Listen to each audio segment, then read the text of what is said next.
I'm so grateful for Senator Cassidy, how he has worked on this bill together. So it's the largest, broadest coalition in 40 years to reform these outdated rules that prevent 8 million Americans who are elderly or blind or disabled from building a better life for themselves. They want to, they need a little more help to do that. The Supplemental Security Income Program is a lifeline for them. Right now, arbitrary and outdated restrictions prevent these Americans from saving money for emergencies, and they punish people who want to do the right thing and save money. If these Americans have even $1 more than $2,000 in their savings accounts, $1 more than $2,000 in their savings accounts, or $3,000 if they're married, all their SSI benefits are taken away, as if someone could live off that $2,000 in savings.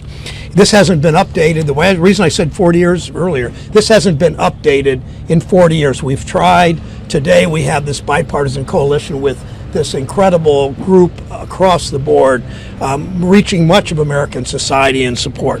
The government shouldn't punish people for wanting to do the right thing and save money by taking away the benefits they rely on to live.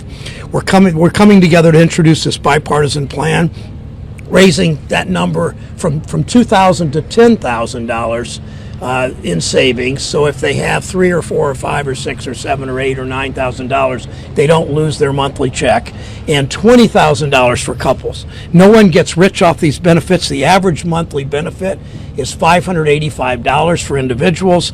The most people can get is $794, less than the minimum wage. The government shouldn't be tracking elderly or disabled Americans in poverty by punishing them if they do the right thing, if they try to set aside a little bit of money for savings. It should be common sense. It's why we have this huge coalition, again, across the ideological spectrum, why they're on board. We have a bipartisan bill in both houses, and for the first time in 40 years. We have churches, we have families, we have disability advocates, we have companies, we have Republicans, we have Democrats, all on board. It's why we have the best chance to do this.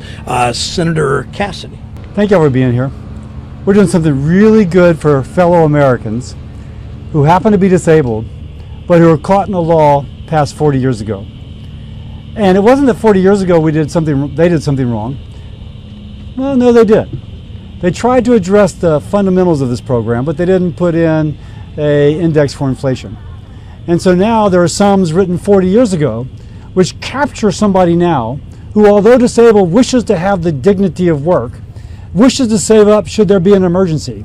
But if they do, they lose their safety net. If you will, it transforms that safety net from a trampoline springing them to a better life to flypaper which sticks them down, where they cannot, once more, benefit from the dignity of work and save for that emergency for themselves and for their family, instead trapped in a law 40 years ago which was not indexed for inflation. Hello, friends. Serious news has been released. The news may affect you and millions of other Americans. Many top lawmakers and the president are now concerned about whether they may have to accept large budget cuts in order to prevent a government shutdown in a few days. Some have confirmed that this could affect many households financially. My friends, please make sure that you watch until the end of this video for the latest breaking news and what you need to know about the government shutdown. Also, to say thank you for being part of this community, I will be announcing several winners for the Walmart gift card giveaway this coming Friday. If you would like to enter these weekly giveaway, friends, please click and like several of my videos, and then comment below the keyword of each video that you watch. The more videos that you comment on, friends, the greater your chances of winning these giveaways. According to USA Today, the country could face a government shutdown when the House returns from a weeks-long summer break this week. The Senate has already returned from its recess, and Senate Majority Leader Chuck Schumer has praised his colleagues from both sides of the aisle for working together on spending compromises without much heartburn. So while government funding technically expires on September 30th, the House has just 11 working days to pass a short-term funding extension called a continuing resolution. in order to buy lawmakers more time to hash out the details of a spending package. A group of ultra-right lawmakers from the House Freedom Caucus has drawn hard lines even before the House comes back into session, openly threatening to leverage a shutdown if a continuing resolution does not include deep spending cuts or other demands, such as more security on the southern border. The demands of their House Freedom Caucus members have next to no chance of passing the Democratic-controlled Senate. Chuck Schumer warned lawmakers last week that negotiations should be held in good faith and with bipartisanship in mind, while the House is gearing up for what could be a drawn-out fight. The Senate already has teed up 3 out of the 12 appropriations bills needed to fund the government for a vote this week. But in the House, lawmakers are making heavy ask of House Speaker McCarthy. In exchange for the request, they say they will help avert a government shutdown. GOP Representative Ralph Norman downplayed the effects of a shutdown last week. He said, "If a temporary shutdown is more concerning to you than our $2 trillion deficit and $33 trillion in national debt, I'd politely suggest you're part of the problem."